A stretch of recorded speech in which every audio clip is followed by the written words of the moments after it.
All right, so first and foremost, these garage doors are set up, they're wonderful. My only criticism right now with what I've had done so far is the lights. So the lights stop, or start I should say, right after the garage doors. And the first electrician we had actually claimed that it was code to not put them above the garage doors. I don't know if I don't know if that's true or not.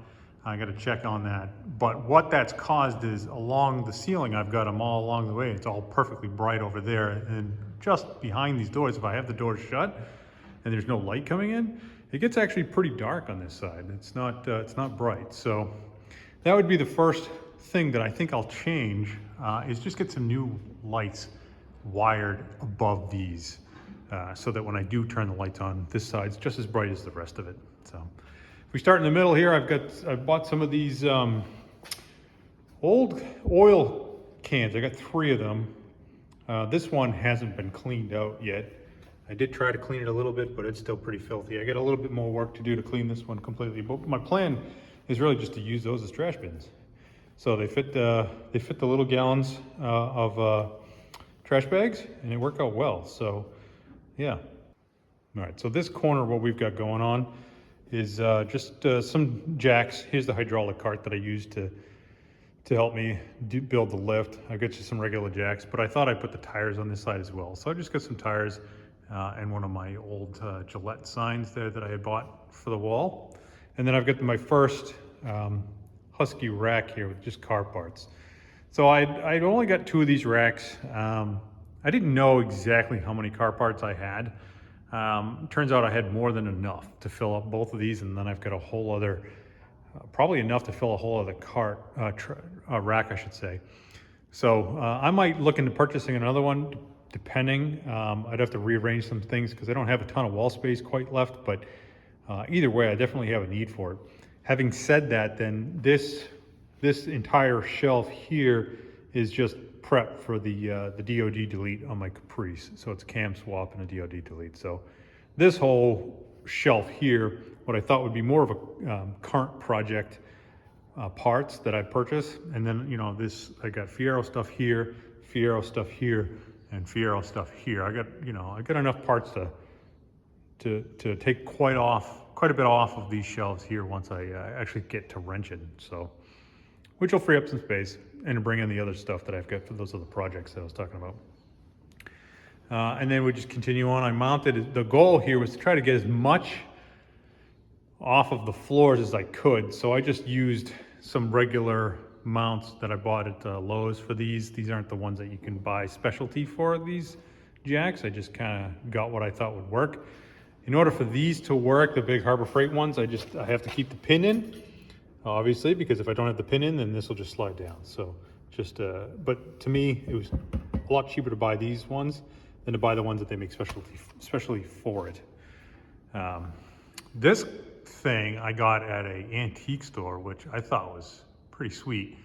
So if you look at it, it's a service for particular cars. The one I've got it set for is Pontiac V8, and then it shows you the year, 1965 to 1961. And then the kind of same thing up there, I've got set the international one. It's kind of hard to see, but I think it's 58 to 60 or something, I don't know. But that's not the cool thing, is it has all the service information, but it actually has this thing on the side where you can turn it to a different model or different cars. I've got a set of Pontiac V8 here, but you can go to a different version of Pontiac, and then you get Rambler for 6. Like, you just keep going in top and bottom, which I thought was pretty awesome. He had a few of these, but yeah, he gave me this one. He gave me I don't remember exactly the price, but he knocked some off for me. So that was cool. And just some belts there are the casters for the lift. I've got the aluminum decking for the lift. I've got some creepers. It's funny, I've owned these creepers for a very long time. The first time I've ever used a creeper was to build the lift. I thought that was funny. I've owned creepers forever, and you know, I could have used them, but when you're working on gravel and stuff, they don't roll very nice, and then, you know, it's sketchy anyways when you're under cars with jacks, and it's not on not like the quick jacks or whatever. So it's right up on your chest. I don't know, I never found the use in them. But now that I've got them and I've got a nice smooth floor to work on, I feel like I'm gonna use those quite a bit. I've got an old Craftsman one, there's antique. I got this Holden sign my wife got me for Christmas, I thought was cool. And this Budweiser racing one. So I got some signage to kind of, in honor of my family. So my father, for years and years, would collect Budweiser stuff just because he was a fan of the beer. So I thought, can I get something automotive related that's Budweiser in honor of my dad? So I put out Budweiser Racing because they have an Indy car. This is from like the 90s. So I was like, oh, it's perfect. And it's metal.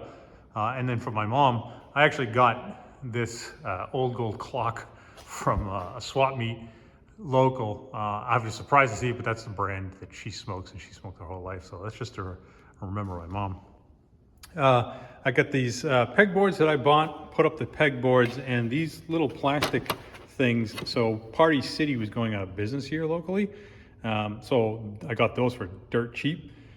These obviously had like Party City related stuff. So I've just been kind of filling them with miscellaneous stuff right now. I don't really have a plan for these, but I got some nice clear bins. I like the fact that they're clear because I can see right through them and I don't have to go digging quite as much.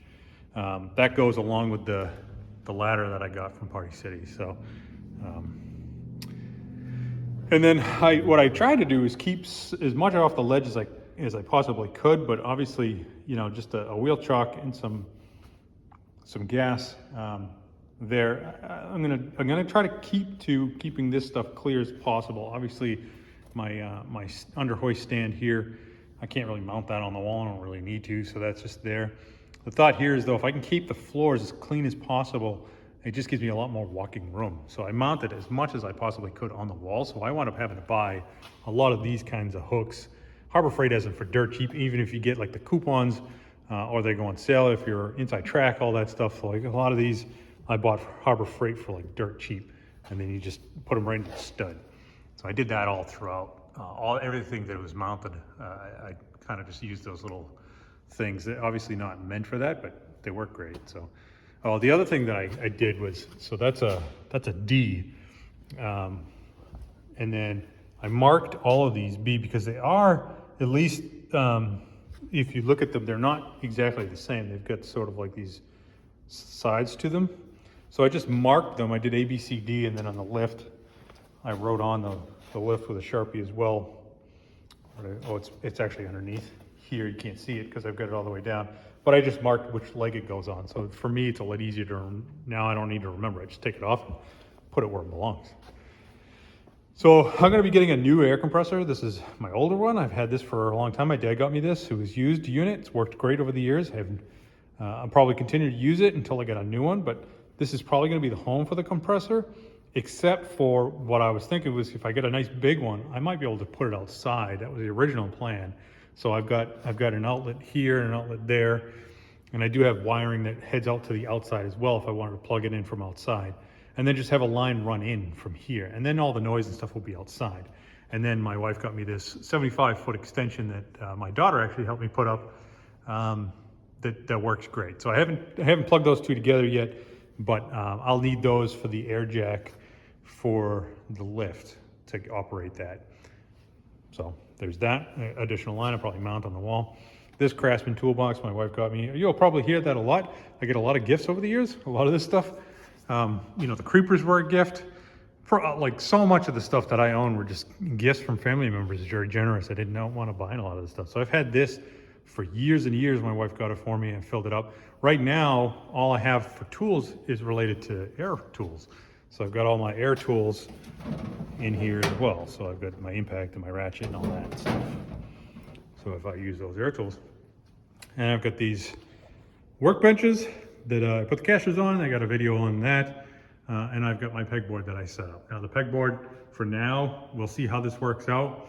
You know, I was gonna have it sort of arranged so that, you know, you can see the wrenches in a design. A lot of people do that. But then I thought, you know what, for ease of finding things, what I wound up doing is just go by from large to small. And then if I got multiples of the same size wrench or different versions, I got like Craftsman, for example, and then I got a Milwaukee, but the same size. So I got 20, 20, 19, 19. And I just kind of went that way. That way I have options in terms of the sizes. And obviously metric, for the most part, what I work on nowadays is metric. Obviously older stuff is going to use more standard or whatever, but so I do have some smaller ones of those. And then anything that was an open end that didn't just fit nicely, like the box side, I just kept those there for like the line wrenches. And I get the thin ones here that my daughter got me for Christmas as well. I got my shelf just for some small memorabilia that I did the slow roll for. So we've got an old Craftsman toolbox that I got for $5 at a yard sale, which had a bunch of extra drill bits, which I put in here. These are older style drill bits that I got for $5. I mean, a lot of those drill bits are worth more than $5, so that was pretty cool. And then I got, in that toolbox came some old cool tools, like this old Craftsman ratchet that is pretty sweet, that I'm just kind of putting there as a display. If I ever wanted to use it, I could, but my wife got me this cologne that comes with the Pontiac head from a dealer. Cologne still in it, which is kind of crazy. And then for years I've been asking for a garage. And as a kind of a joke gift, my wife got me this like balsa wood style garage that some guy built, and I put my little Viper in there. So I thought, that's the first garage that was given to me, so you know, it's in my garage. And then a lot of the memorabilia style stuff, what I try to do is keep things that are relevant to me. So my wife's father used to work for that oil company there. This one's cool just because it's a racing oil. I thought that was unique. And it's just a jerry can that says USA, and then another Craftsman toolbox. That one was more money, ironically enough, but very similar. Just kind of a cool style. I mean, always liked Craftsman, so. And then I've got my charging station, which for the batteries and some of the power tools, I need to find a better home for. Obviously, they're just kind of sitting here. You know, I'll think of something more permanent. There's all kinds of options out there, but I just mounted the chargers directly in the wall. I got my portable heater, which turns out I have the wrong outlet on my 240 for that. So what I'm thinking is I'll just swap out this outlet to the correct size, because I don't think I'm going to be running the welder from that outlet. I've got two other 240 outlets that I'll run the welder from. So, and then I've got my oil change station here. One thought I had was, you know, if any of these funnels wound up having anything remnants, I just put a piece of 2x4 underneath, just collect so they could drip on that instead of the concrete. And then this little rug here I got was actually made for your grill. So if you get grill like grease from your food or whatever, it drips down, it's supposed to be relatively like leak proof underneath. So I thought, oh, that's perfect for oil, and it was cheap. I got it at a job lot, so I could just swap that out if it ever gets dirty, but that's where I'll put my oil stuff. I mean, I'm not going to try to keep this place pristine. Obviously, I'm going to be working on cars quite a bit, but if I can cut down on some of the mess, why not, right? So then I got my shelves. So I put these shelves up myself. Yeah, nothing special, just where I have all the working stuff. I've got all my liquids and all that stuff on the first portion of it. And then the second portion of it, it's all my my other tools, miscellaneous tools that I have out. And again, if you watch any of my other videos, you'll know that the intention here of keeping it all out is on purpose. I want to know what I have. And if I have it in a giant toolbox, then I don't know what I have. And I'll forget, or I'll go buy it again. So like things like a compressor kit, which is brand new. It's like I bought it because it was on sale or whatever, and then I forget that I even have it. So I just put all that, like even that brake bleed, I bought that on sale, forgot I even had it. And when I moved stuff over, I was like, oh crap, I've got 2 staple guns. And that's not including the manual one. I got two air staple guns. I got redundancy beyond redundancy, a lot of this stuff. So having it out in front of my face, well, prevents me from wasting money from that. I've had this little tray here forever. I don't even remember where this came from, but I've had that from forever ago. Oh, the cool thing about my speaker, I mounted my speaker up there, which is just a sound bar, and I ran the wires all the way over down here to connect with and it's got the subwoofer here, which is obviously Bluetooth, and then I've teed in. So the whole point of the tee here is this is just the monitor, and the monitor runs up to this tee, and this tee basically splits it. So I've got visual from the HDMI coming down to monitor, and audio from an optical running up and over to that speaker over there. and the HDMI that feeds into it actually runs up and takes a shot left. And when we get over there, you'll see that I bought a little mini computer for that. So I've got all those wirings there. My hope here is, this is kind of like my little personal workstation here. I've got my just a desk with like some PCMs for doing some tuning and all that. This is where I'll kind of to work on that stuff. And then I've got my old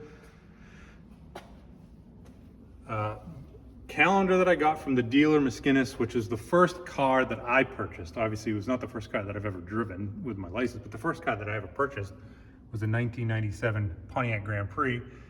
And you can see I bought it in January 2001. So they give you this little calendar as like, you know, here's your purchase. Little red carpet, look at that stylish thug right there. I got the keys for that car. Ironically, I never got rid of those keys, and a dealer plate that I found on eBay, which I thought was pretty sweet. So this is gonna be my little personal workstation here. So what I wanna have like a family picture that I'm gonna cover all that electrical for, and then you won't see any of that. And then Pontiac, just because that was the first car, the Pontiac. So I got my refrigerator, the old kitchen fridge that I had. Just some drinks in there for now. And then the second shelf system. So I raised this bracket up a little higher. I got the little welder that my brother-in-law gave me, a new shop vac that I needed for this place. Is crazy. And then we're just into car parts. And this, I've got exhaust parts on the top. I've got, you name it. I got every bracket possible for a 3800 engine, fueling, mostly Pontiac 3.8 liter 3800 parts, but some miscellaneous parts that could be used for anything. I mean, I've got a Corvette expansion tank, a Saab expansion tank. I've got all kinds of just miscellaneous car parts that if I do custom builds, that's what that'll all be for. Had enough room for my hoist here. There's one of the other oil cans, and then my gantry crane. So I lifted my gantry crane up high enough so that my ladder can fit under it. So now I've got gantry crane on one side and then the lift on the other. Before we go over there, so this is another one of the oil cans. This one obviously was clean enough that I could put a bag in it. You see I'm just using it for trash, as I said. I got my 3800 engine, which I had to use my gantry crane to put it on my truck and then drive my truck over, bring my gantry crane over, and then unload my engine here. So I've just got it wrapped in trash bag because I don't want to get to it. I don't want any rust to form. I spray it with WD-40, try to keep it fresh, and it's been working decently well doing it that way.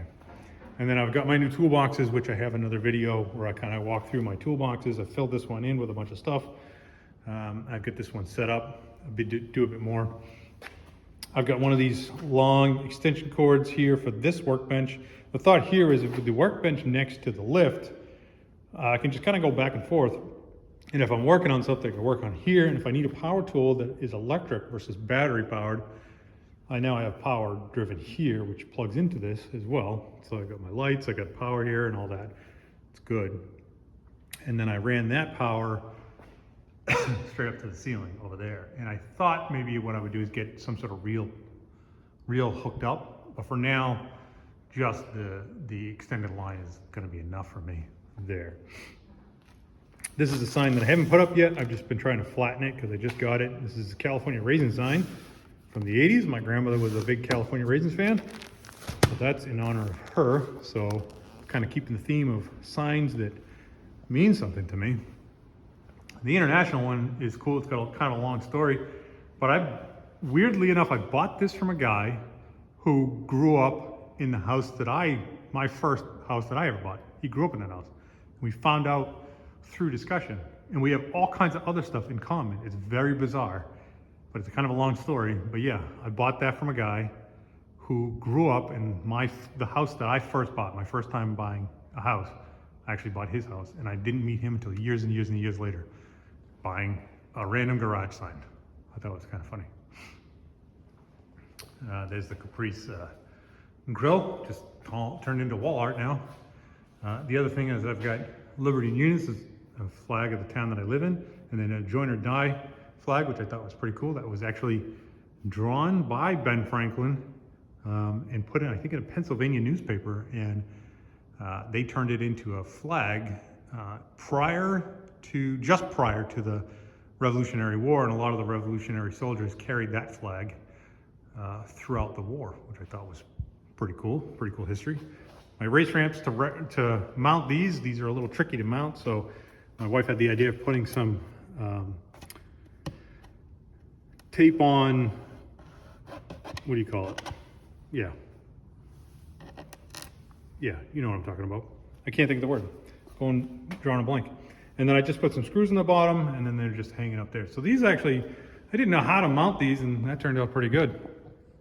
And then I've got my coat rack, which for right now is just turned into kind of a safety gear holder, I guess. Gloves, PPE, that kind of stuff. And then I've got Viper related stuff on this shelf, which my daughter helped me put up. And my truck placard system, which I've worked in delivery and trucking for most of my adult life, related companies along those, so that's in honor of my job, and really ultimately why I can afford a lot of what I have put in here. And then just some ramps. And then I've got a little bit of a car wash station going here now. I've got this mobile toolbox thing. It's just filled with car wash stuff and just a bucket to keep old rags in and stuff. So that's it. I mean, that's the tour. Pretty quick. Obviously, tons more stuff that oh yeah, I got my parts washer that my brother-in-law gave me. Just more stuff that people give me that, I mean, I've just been extremely blessed and fortunate to have all these people in my life to do that. And now I finally have a garage after all these years of wanting one. I finally have it, and I've been spending the last 2 months, every free minute I have in my life has been put towards completing this, putting up the OSB, putting in the insulation, setting everything up, you know, putting on the pegboard and the shelves and building things and hanging everything. That's it. I mean, I hope you guys enjoy this. If you did kind of tune in and were following along, I appreciate you. Again, this is just sort of keep track of the progress that I'm making and the sorts of things that I'm doing in this house, and just a record of it to try to keep things, you know, the best I can do is kind of like almost like an Ancestry.com style recording, so that, you know, down the road, if anybody were to ever look up the house or look up the family, they would come across these videos and they would see who I am and who my family is and the kinds of things I'm interested in, the kind of person I am, what I find important. So that's really it. That's really the only intention here. So I appreciate you if you're watching along. If you have any opinions or thoughts about any of this stuff, feel free to chime in. I'll do my best to respond. Obviously, I'm an extremely small channel here, so it's been pretty nice to have you guys to interact with and to watch. So shout out to my wife and my daughters for helping me. Both daughters helped me put up this shelf here. They've been helping me throughout. Very, very supportive of me and this. And I obviously have been chewing a lot of my time away. So, but yeah, very happy with how it's coming out, and can't wait to really get started on working on cars. So if you guys are looking forward to that, feel free to drop a line in there. But thanks.